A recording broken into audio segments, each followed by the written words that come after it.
Hello. So I'm just using my skeleton that I got in the kit for this video, so I hope that works well enough. Here is my list of words that I've been using. This is only one section of them because I'm going to do the video in pieces because I'm bound to mess up my words, so if I do it in smaller chunks it'll be easier for me to be focused on what I'm supposed to be naming on the skull. So this is just a scrap piece of paper. It's nothing like based off of our work. So I'll start with our first section now. I just wanted to show you my setup really quickly. So I'm gonna be setting my phone on this box because it's really sturdy and I don't have anyone here to film it for me, so I can just set my phone here and then I can use both my hands to point out the bones. It's a lot easier. And here's my list of the first section of bones, and then this paper is just our announcement for this week, so I can refer back to it to get the next section of bones. Just have pins. His leg did fall off. And yeah, so that's how I'll be filming this. With my first section of the list, this will be the frontal bone right here on the front of the skull. These two sections, it's hard to show, are the parietal bones. It's the left and right. And on the side of the skull will be the temporal bones on both sides here. The occipital bone is on the back of the skull and it's right here. Sorry if it's making a lot of noise. The legs and arms keep moving around a lot. The coronal suture is the one on the front, making a oval shape. This is the sagittal suture, making a straight back line, dividing the parietal bones. The squamous suture is the one on the temporal bones here on both sides. And the lambdoid suture is in the back of the skull. There's not a defined line, but it should be right about here. The nasal bone is this right here on the nose. The maxilla bone is right under the nose. And the mandible is right here, right at the jaw. So first is the mental foramen, and it's these two notches on the lower mandible. The mandibular ramus is this part, this long part of the mandible. The mandibular notch is this U shape right here. The mandibular condyle is this upper part of the U, and the coronoid process of the mandible is the lower part of the U, which is hidden right there. The zygomatic bone is right here on both sides.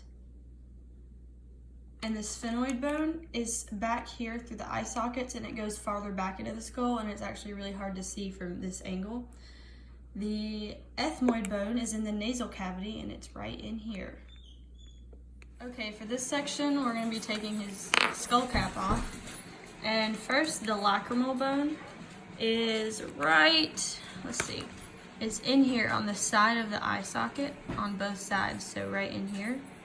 And I couldn't find a nasolacrimal bone, but I do know there is a nasolacrimal duct that runs right through here to the tear duct. The supraorbital foramen it's this little dot here and here above the eye, and the infraorbital foramen is the dot under his eye, or her, right there. The superior orbital fissure is what's inside. Let's see, this is gonna be harder to film.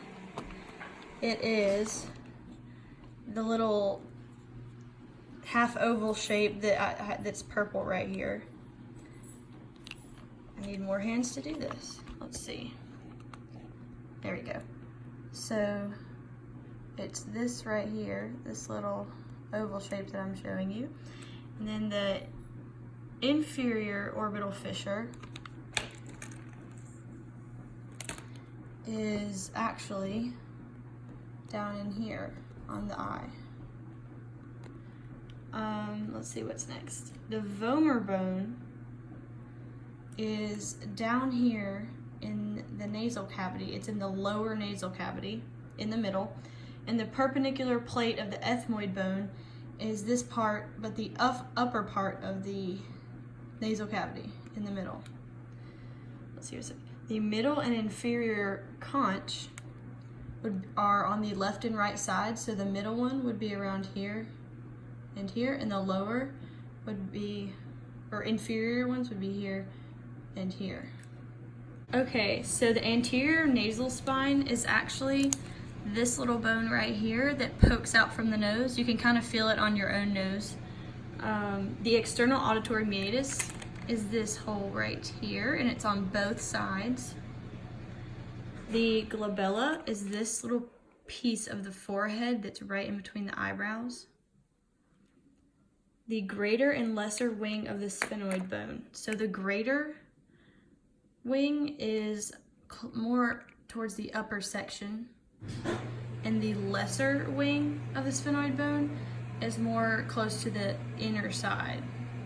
And it's on both of the eyes. It's just hard to see in this model. The optic canal, let's flip him over, is this little area inside. It's really hard to film. Let's see, the two notches right here. That's the optic canal. Okay, I think I have a better way to hold him now. So the foramen rotundum is the first set of dots, which you can see this one is black right here, and it's on both sides. It's here as well. And then the foramen ovale is right here, right behind it. It's just another little dot right behind it. And it is symmetrical on both sides of this part. But the foramen lacerum is the dot right here near the nasal cavity on both sides. And the foramen spinosum will be this third dot right here and right here. The carotid canal is actually right about here and here, if you see that indent. The palatine bone, this is gonna take a second to adjust. I had to dislocate his jaw to show this, but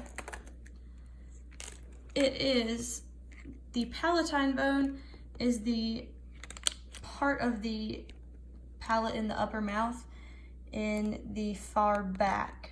So it's the upper part of his palate, but in the far back of your mouth. The incisive fossa is actually right near the front of the teeth, right here. It's just a little indent near your front two teeth in your upper mouth. The greater palatine foramen is, there is a dot in here and it's really tiny. I don't think I could find, it's back here near your back molars. It's a tiny dot on either side, on both sides, back here in the back of your upper mouth. The foramen magnum is actually in this skull. I believe it's represented as this area where the bolt goes. It's normally just a hole, but since, you know, we have to put the skeleton together, this is here instead. Okay, in our last section, we're starting off with the mastoid process, which is the bone right here, and the styloid process, which is the smaller bone right in here.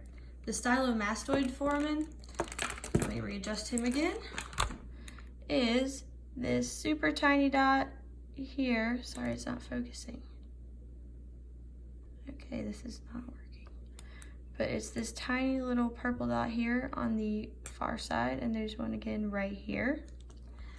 What's next? The crista galli. Okay, this one will be this piece right here. Why is it not focusing? Okay, it's this piece right here.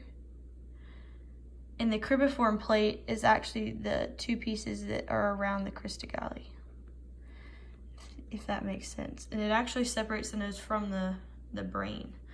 The sella turcica is this part right, why can't you see it? Right here. So it's actually this section right here. Last but not least, the internal auditory meatus is right here on both sides, so the other indent.